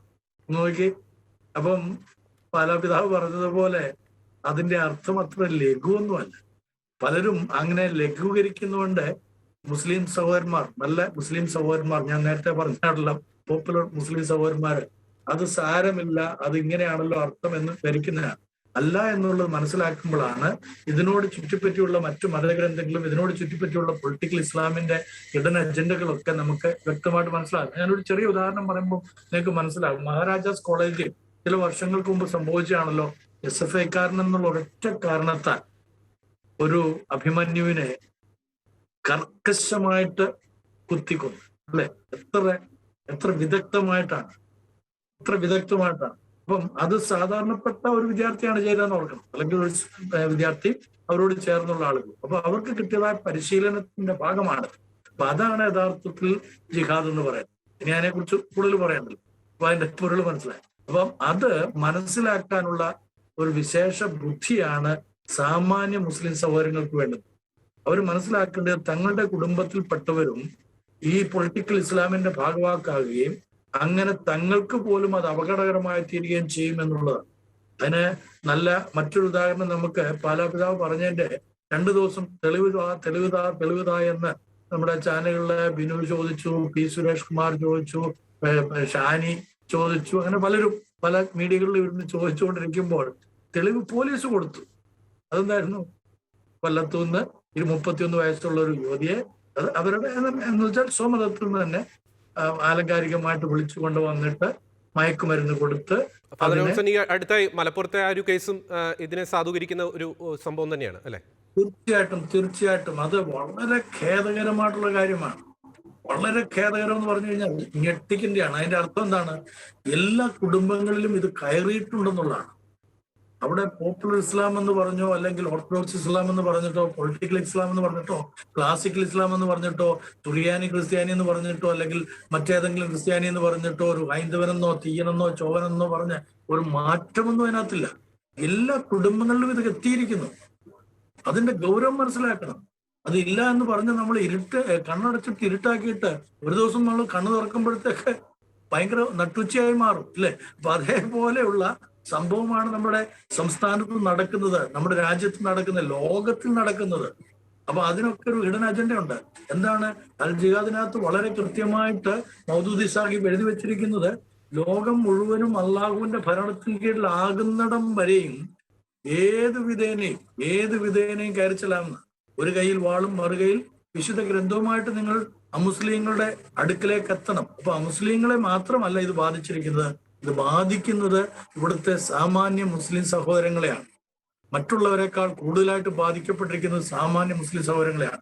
ഞാൻ ഒരു കാര്യം കൂടെ പറഞ്ഞിട്ട് അവസാനിപ്പിക്കാം. നമ്മള് ഈ സാധാരണഗതിയില് ഇതൊക്കെ പുറമേ നിന്ന് വായിക്കുമ്പോൾ, അല്ലെങ്കിൽ നമ്മുടെയൊക്കെ പശ്ചാത്തലങ്ങളിൽ നിന്ന്, നമ്മുടെയൊക്കെ ഞാൻ ഒരു ഉദാഹരണം പറഞ്ഞു, ഞാനൊരു ക്രിസ്തീയ പുരോഹിതൻ എന്നുള്ള നിലയില് ദൈവവചനമായ വിശുദ്ധ ബൈബിളിന്റെ ആ പരിസരത്ത് നിന്നുകൊണ്ട് ഞാൻ ഈ പുസ്തകങ്ങൾ, ഇതേപോലുള്ള അൽ ജിഹാദ് പോലുള്ള പുസ്തകങ്ങളൊക്കെ വായിക്കുമ്പോൾ ഓരോ പ്രാവശ്യം ഞെട്ടുകയാണ്.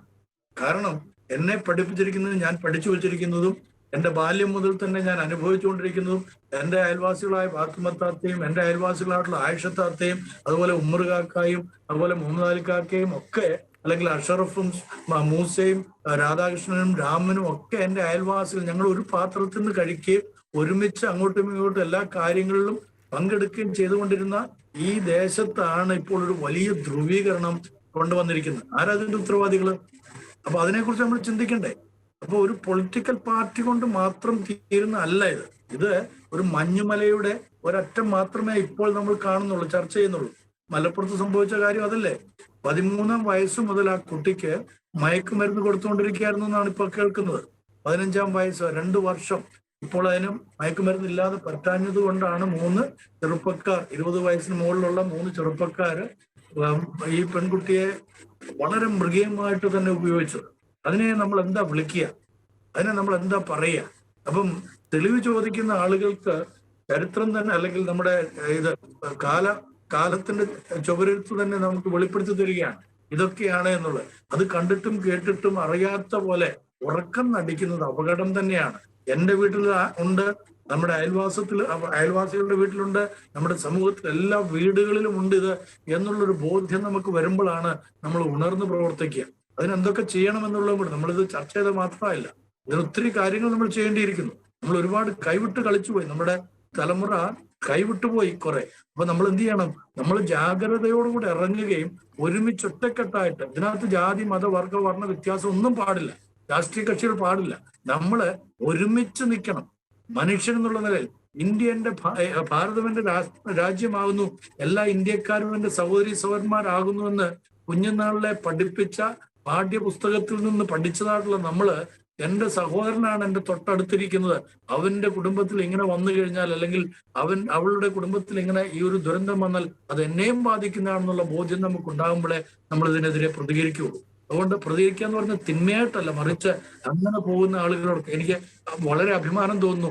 ജഫ്രി തങ്ങള്, ആദരണീയനായ ജഫ്രി തങ്ങള് ഈ അടുത്ത സമയത്ത് പറയുകയുണ്ടായി, മഹല്ലുകൾ തോറും ഇതിനെക്കുറിച്ചുള്ള പ്രചരണങ്ങൾ നടത്തുകയും അതിനു മുമ്പ് തന്നെ AP അബൂബക്കർ ഉസ്താദ്, വളരെ ആദരണീയനായ AP അബൂബക്കർ ഉസ്താദ് ഞാനും കൂടെ ഉള്ള ഒരു സദസ്സിൽ വെച്ച് പറഞ്ഞ ഒരു സംഭവമാണത്.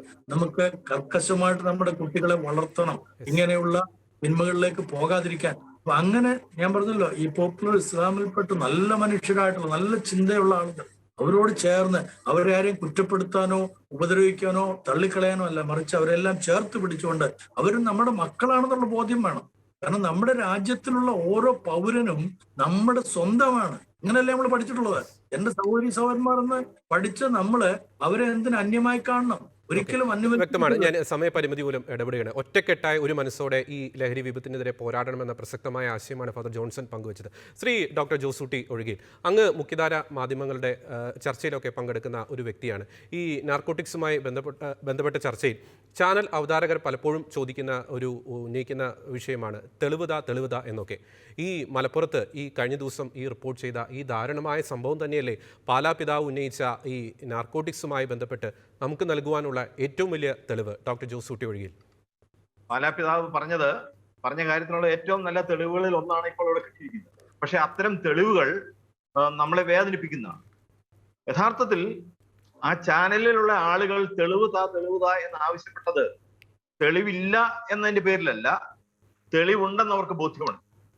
പക്ഷേ ഇത്തരം കാര്യങ്ങളിൽ നമ്മൾ മുൻപോട്ട് വെച്ച് കൊടുക്കുന്ന ഒരു തെളിവെന്ന് പറയുന്നത് അത് ഒരു കുടുംബത്തെ നമ്മൾ ഈ സമൂഹത്തിന് മുമ്പിൽ എക്സ്പോസ് ചെയ്യുകയാണ്. ഒരു ദാരുണമായ ദുരന്തം നേരിടേണ്ടി വന്ന ഒരു കുടുംബത്തിന്റെ ചരിത്രം കേരളീയ സമൂഹത്തിനകത്ത് നമ്മൾ എക്സ്പോസ് ചെയ്യാണ് ഒരു തെളിവ് കൊടുക്കുമ്പോൾ. ചാനലുകളിൽ വാസ്തവത്തിൽ തെളിവുകൾ കൊടുക്കാതിരുന്നതിന്റെ പ്രധാനപ്പെട്ട കാരണങ്ങളിൽ ഒന്നതാണ്. മറ്റൊരു പ്രധാനപ്പെട്ട കാര്യം, ഇത്തരത്തിലുള്ള ഒരു ദുരന്തത്തിലേക്ക് പോയ ഒരു വ്യക്തി മാത്രമല്ല, ആ വ്യക്തിയുമായി ബന്ധപ്പെട്ട് നിൽക്കുന്ന മുഴുവൻ ആളുകളും കടുത്ത മാനസികമായ വ്യഥയിലും അതുപോലെ തന്നെ സാമൂഹികമായ ഒറ്റപ്പെടലും പേടിച്ചുമൊക്കെയാണ് അവർക്ക് ജീവിക്കുന്നത്. അപ്പൊ അതുകൊണ്ട് തന്നെ ഈ സാങ്കേതികമായ തെളിവ് തരണം എന്ന് ആവശ്യപ്പെടുന്നതിന് പിന്നിൽ ഒരു ബാലിശതയുണ്ട്. അത് ഈ തർക്കത്തിലെ യുക്തി ഉപയോഗിച്ചുകൊണ്ട് എതിരാളിയെ തകർക്കാൻ കഴിയും എന്ന ആ ഒരു സാങ്കേതിക യുക്തിയാണ് അതിനകത്ത് ഉപയോഗിച്ചിരിക്കുന്നത്. അത് തന്നെയാണ് ഈ നാർക്കോട്ടിക് ജിഹാദികൾ ഉപയോഗിക്കുന്നതും ഒക്കെ അതേ യുക്തി തന്നെയാണ്. ആ യുക്തിയുടെ ഒരു മറുവശം മാത്രമായിട്ട് അതിനെ കാണാൻ പറ്റുള്ളൂ, അല്ലാതെ അത് സമൂഹത്തോടുള്ള ഉത്തരവാദിത്വം നിറവേറ്റലല്ല. യഥാർത്ഥത്തിൽ നമുക്കിവിടെ വേണ്ടിയിരിക്കുന്നത് എന്താണ്? ഏറ്റവും പ്രധാനപ്പെട്ട കാര്യം, നമ്മൾക്ക് ഏറ്റവും പ്രസക്തമായിരിക്കുന്ന ഒരു കാര്യം, കേരളത്തിന്റെ അകത്ത് ഇത്തരം സംഭവങ്ങൾ എത്രമാത്രം എത്തിയിരിക്കുന്നു എന്നതിനെ സംബന്ധിച്ചുള്ള ഒരു സോഷ്യൽ ഓഡിറ്റിംഗിലേക്ക് വരെ, അതിന് ഒരു ക്രിമിനൽ നിയമവശത്തിൽ നിന്നുകൊണ്ടുള്ള ഒരു സോഷ്യൽ ഓഡിറ്റിംഗിലേക്ക് വരെ, വേണമെങ്കിൽ ഒരു സോഷ്യോ ഹെൽത്ത് ഓഡിറ്റിംഗിലേക്ക് വരെ നമ്മൾ കാര്യങ്ങൾ നീക്കേണ്ടതുണ്ട് എന്നാണ് എനിക്ക് ഇതിനെക്കുറിച്ച് പറയാനുള്ളത്. നമ്മൾ മനസ്സിലാക്കേണ്ട ഒരു കാര്യം, ഇത് യഥാർത്ഥത്തിൽ ഒരു ആരോഗ്യ പ്രശ്നമോ ഒരു സാമൂഹിക പ്രശ്നമോ മാത്രമല്ല, ഇതൊരു ഭാവി തലമുറയുടെ തന്നെ ജീവിതവുമായി ബന്ധപ്പെട്ട് നിൽക്കുന്ന ഒരു പ്രശ്നമാണ്. രാജ്യത്തിന്റെ പ്രൊഡക്ടിവിറ്റി, ഉൽപാദനക്ഷമതയെയും രാജ്യത്തിന്റെ കാര്യശേഷിയെയും ബാധിക്കുന്ന പ്രശ്നം കൂടിയാണ്. അതുകൊണ്ട് തന്നെ ഇതിന്റെ അകത്ത് രാജ്യസ്നേഹപരമായോ രാജ്യദ്രോഹപരമായോ എലമെന്റ്സ് ആണ് ഇതിന്റെ അകത്ത് മറ്റെന്തിനേക്കാളും കൂടുതലായിട്ട് ഇറങ്ങിയിട്ടുള്ളത്. അതുകൊണ്ട് ഇക്കാര്യത്തിൽ കേന്ദ്ര സർക്കാരിന്റെ ഉത്തരവാദിത്വവും സംസ്ഥാന സർക്കാരിന്റെ ഉത്തരവാദിത്വം എന്ന് പറയുന്നത് വളരെ വലുതാണ്.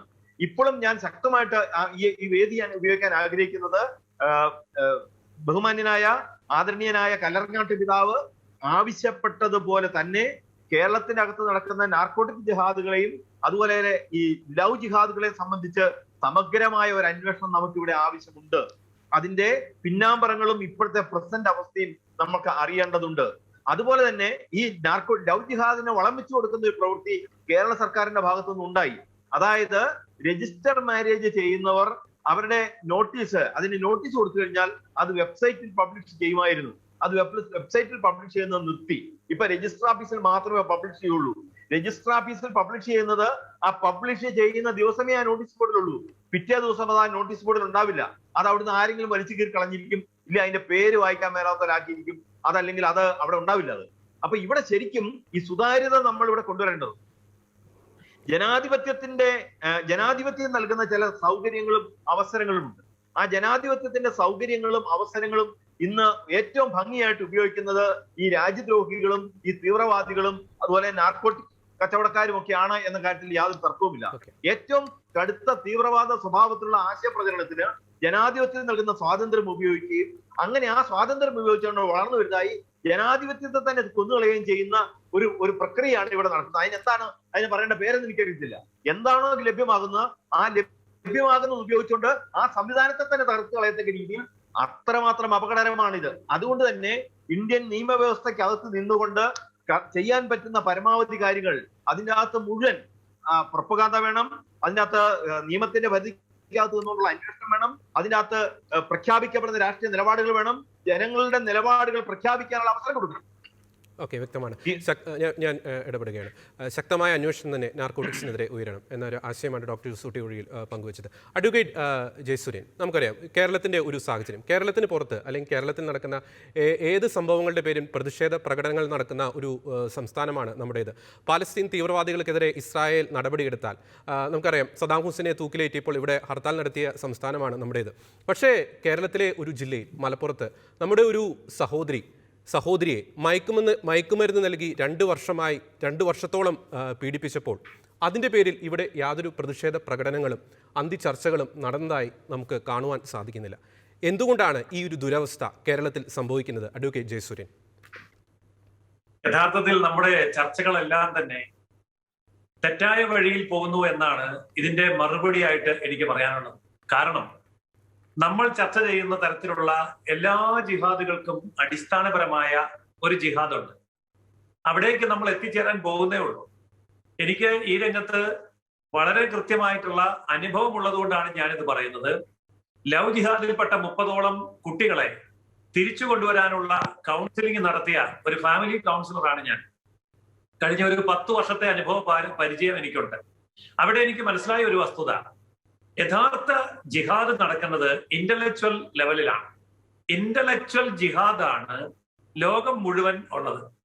അതിന്റെ പുറമേ കാണുന്ന അലങ്കാരങ്ങൾ മാത്രമാണ്, അല്ലെങ്കിൽ ആടയാഭരണങ്ങൾ മാത്രമാണ് നമ്മളിവിടെ പരാമർശിക്കുന്ന ലവ് ജിഹാദും നാർക്കോട്ടിക് ജിഹാദും ലാൻഡ് ജിഹാദും അതുപോലെ മറ്റ് ജിഹാദുകളും എല്ലാം. യഥാർത്ഥത്തിലുള്ളത് ഇന്റലക്ച്വൽ ജിഹാദാണ്. ആ ഇന്റലക്ച്വൽ ജിഹാദ് നേരത്തെ ഇവിടെ ജോസൂട്ടി ഒഴികയിൽ പറഞ്ഞതുപോലെ ജനാധിപത്യത്തിന്റെ ദൗർബല്യങ്ങളെ ഉപയോഗിച്ച് ജനാധിപത്യത്തിൽ കടന്നുകൂടി ജനാധിപത്യത്തെ കൊല്ലുക. അതുപോലെ തന്നെ നിയമത്തിന്റെ പഴുതുകളെല്ലാം സമർത്ഥമായി ഉപയോഗിച്ചുകൊണ്ട് നിയമ സംവിധാനങ്ങളെ കബളിപ്പിച്ചുകൊണ്ട് ലക്ഷ്യം കാണുക. അതുപോലെ വാർത്താ മാധ്യമങ്ങള്, ബുദ്ധിജീവികള്, ചിന്തകന്മാര്, എഴുത്തുകാര്, സിനിമ പോലെയുള്ള കലാ സാംസ്കാരിക മേഖലകൾ, ഇവിടെയൊക്കെ ബുദ്ധിപരമായി കടന്നുകൂടി ആ മേഖല സ്വന്തമാക്കുക. അങ്ങനെ നോക്കുമ്പോൾ യഥാർത്ഥത്തിൽ ഇന്റലക്ച്വൽ ജിഹാദാണ് ഇതിന്റെ എല്ലാം അടിസ്ഥാനം. പക്ഷെ അത് നമുക്ക് കാണാൻ പറ്റില്ല, അത് നമുക്ക് തെളിയിക്കാൻ പറ്റില്ല. അതിന് ശാശ്വതമായ പരിഹാരം എന്താണ്? നിയമനിർമ്മാണം തന്നെയാണ്. ഇപ്പോൾ പല ആൾക്കാരും ചാനൽ ചർച്ചയിൽ എന്നോട് തന്നെ ചോദിക്കേണ്ടായി, പാർലമെന്റില് ലവ് ജിഹാദ് ഇല്ല എന്ന് പറഞ്ഞു, സുപ്രീം കോടതിയിൽ ലവ് ജിഹാദ് ഇല്ല എന്ന് പറഞ്ഞു, ഹൈക്കോടതിയിൽ ലവ് ജിഹാദ് ഇല്ല എന്ന് പറഞ്ഞു, പിന്നെ നിങ്ങൾ എന്തിനാ ഇങ്ങനെ വാശി പിടിക്കുന്നു എന്ന്. കാരണം സുപ്രീം കോടതി പറഞ്ഞത് ഇന്ത്യയുടെ ഭരണഘടനയിലോ അല്ലെങ്കിൽ IPC-യിലോ CRPC-യിലോ ലവ് ജിഹാദ് എന്നൊരു വാക്കില്ല. പിന്നെ ഞങ്ങൾ എങ്ങനെയാണ് അതിന്റെ അടിസ്ഥാനത്തിൽ ഒരു വിധി പറയുക? ഇതാണ് കോടതികൾ ചോദിച്ചത്. ഇന്ത്യൻ ഭരണഘടനയിൽ എഴുതി വെച്ച കാലത്ത് ലവ് ജിഹാദ് എന്ന് ചിന്തിക്കാൻ പോലും കഴിയില്ല. അതുകൊണ്ട് ഭരണഘടനയിൽ ലവ് ജിഹാദ് എന്നൊരു വാക്കില്ല. അപ്പോൾ പിന്നെ എങ്ങനെയാണ് ഭരണഘടന ഉപയോഗിച്ച് തടയാൻ പറ്റുക? അപ്പൊ ഭരണഘടനയോ നിയമ സംവിധാനങ്ങളോ ഉപയോഗിച്ച് ഇതിനെ തടയാൻ പറ്റില്ല. കാരണം എന്താണ്? ഇത് ഇന്റലക്ച്വൽ ജിഹാദാണ്. അതുകൊണ്ട് ഇവിടെ നിയമനിർമ്മാണം ഉണ്ടാവേണ്ടിയിരിക്കുന്നു. പാർലമെന്റിൽ നിയമം ഉണ്ടാവണം. ഭരണഘടന തിരുത്തണമെങ്കിൽ തിരുത്തണം. സംസ്ഥാന നിയമസഭകളിൽ നിയമം ഉണ്ടാകണം. അങ്ങനെ നിയമം ഉണ്ടാക്കാത്തിടത്തോളം കാലം നമുക്ക് യാതൊരു തരത്തിലും ഈ ജിഹാദിനെ പിടിച്ചു കെട്ടാൻ പറ്റില്ല. അതുകൊണ്ട് ഇന്റലക്ച്വൽ ജിഹാദാണ് ഇതിന്റെ എല്ലാം അടിത്തറയായിട്ട് നിൽക്കുന്നത് എന്ന് മനസ്സിലാക്കിയാൽ മാത്രമേ നമ്മുടെ യുവതലമുറയെ രക്ഷപ്പെടുത്താൻ സാധിക്കുകയുള്ളൂ. രോഗത്തെ ആണ് ചികിത്സിക്കേണ്ടത്, രോഗലക്ഷണത്തെ അല്ല. അപ്പോൾ ലോകമെമ്പാടും ഇന്ന് പടർന്നു പന്തലിക്കുന്ന, ആഴത്തിൽ വേരൂന്നിയിരിക്കുന്ന ഇന്റലക്ച്വൽ ജിഹാദിനെ തിരിച്ചറിയാത്തിടത്തോളം കാലം മറ്റേതൊരു ജിഹാദിനെതിരെയുള്ള യുദ്ധവും പരാജയപ്പെടുക മാത്രമേ ഉള്ളൂ. അതിന് മാത്രം ശക്തമാണ് ഈ ജിഹാദികൾ. അത്രമാത്രം വേരാഴ്ത്തിക്കഴിഞ്ഞു എല്ലാ മേഖലയിലും. സമ്പത്ത് കൊണ്ട് മാധ്യമങ്ങളെ പിടിച്ചു കെട്ടാൻ പറ്റും. പരസ്യം കൊടുക്കില്ല എന്നൊരൊറ്റ വാക്യം പറഞ്ഞാൽ ഒരു ചാനലും ഒരു പത്രവും പിന്നെ ചലിക്കാൻ പോകുന്നില്ല. അതുകൊണ്ട് ഇന്റലക്ച്വൽ ആയിട്ടുള്ള ഈ ജിഹാദിനെ തിരിച്ചറിയുകയും അതിനെ ഇന്റലക്ച്വൽ ആയിട്ട് നേരിടുകയും വേണം എന്നുള്ളതാണ് ഇതിന്റെ ശാശ്വത പരിഹാരത്തിലേക്കുള്ള യഥാർത്ഥ മാർഗം എന്നാണ് എൻ്റെ അഭിപ്രായം. വ്യക്തമാണ്. നമ്മുടെ ചർച്ച അവസാനിപ്പിക്കുകയാണ്. നാർക്കോട്ടിക്സിൻ്റെ രൂപത്തിൽ ഈ രാജ്യത്തിനെതിരെ, ഈ രാജ്യത്തിലെ യുവ തലമുറയ്ക്കെതിരെ നടക്കുന്ന യുദ്ധത്തിനെതിരെ ശക്തമായി പ്രതിരോധിക്കണമെന്ന പ്രസക്തവും വ്യക്തവുമായ ആശയമാണ് ഈ ചർച്ച പങ്കുവയ്ക്കുന്നത്.